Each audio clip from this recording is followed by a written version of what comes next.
Okay. Okay, it's recording. Clock in, night crew. It's Alex. I don't even know if I'm still alive when you're hearing this. Look, I know what's gonna happen. Someone is gonna find this and they're gonna turn it into content. Over-edited, creepy music, stock footage of static. But before that happens, please, I just need there to be one version, somewhere, that's just me, in my own words, before they take that too. My channel, you know my channel, Graveyard Shift. I make a living digging into the weird, ugly side of the internet. And my whole thing, my dark web debunk series. God, I was so arrogant. I laughed at fake red rooms, staged mystery boxes. I really, truly thought the scariest thing out there was just people lying for ad revenue. I was so wrong. It all started on a stream, a cold storage night. The chat was just noise, you know how it is. The usual spam. But then this one message from Nightwatch 97, a regular, it stood out because they never use lowercase. Every single comment, perfect grammar. This one felt different. It felt wrong. And of course, the chat immediately latched onto it. Of course they did. And me, my professional skeptic brain just kicked right in. It's a reflex, So I challenged them. I told the night crew, you want me to cover DeadDrop? Send me real sources.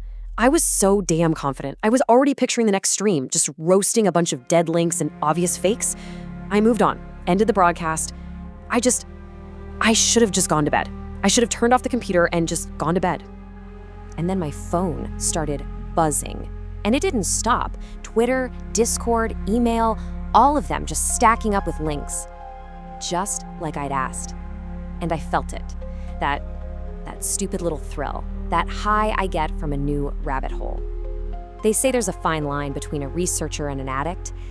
Man, I flew over that line years ago. The links, they were all these old forum threads. Everyone talking about this thing in these hushed, serious tones. No pictures, no screenshots, just descriptions. And rules. These weirdly specific, bizarre rules. And Rule 3 it stopped me cold. If you get a box with no return code, you weren't the one who asked. I just stared at that. What the hell does that even mean? I don't even know how I found the Onion address. I swear, it wasn't there 1 second, and the next, it appeared on a page I'd been refreshing for an hour. I didn't even think, I just clicked. And the site was ugly, outdated. Just one question. What do you want to know that you wish you hadn't asked? It knew my time zone. It was exactly 3 a.m. And I thought about that unsolved stalking case from the stream, and without thinking, I just started typing. I hit enter. The page didn't reload. New text just bloomed on the screen. One character at a time, like someone was typing it from the other side. Request accepted. And I laughed. I actually laughed out loud. Cute trick, I thought. Some clever script. They didn't have my address, they didn't have my name. It was nothing. By morning, I'd almost managed to convince myself I'd dreamed the whole thing. The knocking, it wasn't the buzzer. It was the door itself. 3 sharp hits. Not a knock, a thump. Like someone used their whole fist. I stumbled out of bed, heart absolutely pounding, and I threw the door open. And nothing. The hallway was empty, silent, no footsteps fading away. Just a plain brown box, sitting perfectly flush against my threshold. I dragged it inside, locked the door. The label, it had my name, my full address. Perfect. But the shipping company was Metro Express Courier.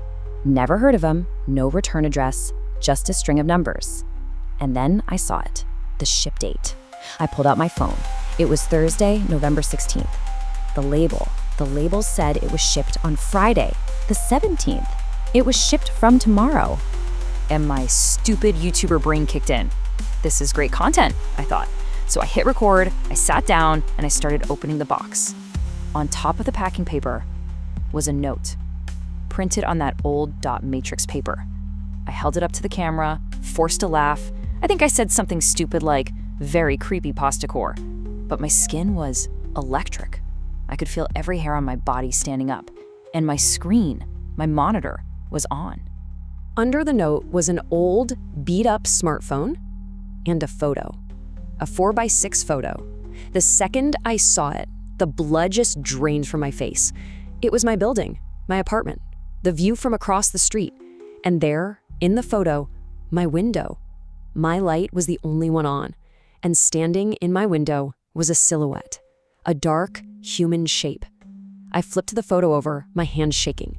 On the back, in that same damned print, was the same code from the shipping label. I picked up the phone. It felt warm, like it had been in someone's pocket. I hit the power button, and it opened right to a video. No menus, no apps, just a video. It was my hallway, shot from a low angle, like a kid's height. The view moves past my neighbor's door, stops at mine, and a hand, just out of frame, knocks 3 times. Thump, thump, thump. The same knocks. Then the view dipped down like it was setting the box on my doormat. The video just ended. The screen went black, and a single notification slid down from the top. Every muscle I have just seized up. My blood went cold. Every single instinct to my deepest reptile brain was screaming at me, turn around now. But that stupid note was burned into my mind. Do not turn around while the screen is on. My hand was shaking so bad, but I tapped the notification. Static for a second. Then an image. A live feed of me, from behind me, over my right shoulder. I could see the back of my own head, my own hair. I looked at my monitor, at my OBS preview. My camera showed the room behind me was totally empty. But on the phone screen in the exact same shot, there was a shape, a dark, smudged, man-shaped thing, just standing by my door. And as I stared, totally frozen, a thin white bar appeared at the bottom of the screen, and it started to fill, slowly. Text appeared next to it, processing truth, 1%. That's when I knew. This wasn't a ghost. This wasn't a prank. It was a system, a machine, and by watching, by observing, I was its power source. I was feeding it. I couldn't take it anymore. I couldn't. I shot up from my chair, I spun around and stared at my door. Nothing. Of course nothing. Just cheap paint and a deadbolt. I let out this shaky, idiotic laugh. I was so relieved. The rule was broken and nothing happened. But I was wrong. So stupidly, fatally wrong. The rule wasn't to protect me. It was a throttle. It was to limit how much of it could get through at once. The phone buzzed violently in my hand. A new message filled the screen. And, at the exact same moment, I felt something warm and wet slide over my lip. I tasted copper. My nose was bleeding. And the feed on the phone just shattered. It exploded into not one camera angle, but hundreds. It was everything. The frames. They were flickering past too fast to see, but my brain saw all of them. Me, asleep, mouth open. Me, editing at my desk from the ceiling. Me in my kitchen at 3 a.m. from inside the damn fridge. Impossible angles. And then, other places. A front porch in a storm, an empty hospital corridor, a stranger's living room, other people's private moments, their lives, their horror. All of it flooding into my head through this one little screen. And over this flood of images, a list appeared. A log file. Requests, stretching all the way back to 2012. Questions like, where? And whose blood? Terrified, desperate questions. And next to each one, a cold, simple status. Closed. All of them. Except one. My question. Pulsing in orange. In progress. I wasn't the first. Oh God, I wasn't even close. Then my own phone buzzed. A text from Rhett, my mod. Dude, check the VOD from last night. The end is glitched. It wasn't glitched. I watched it. The stream doesn't end when I hit the button.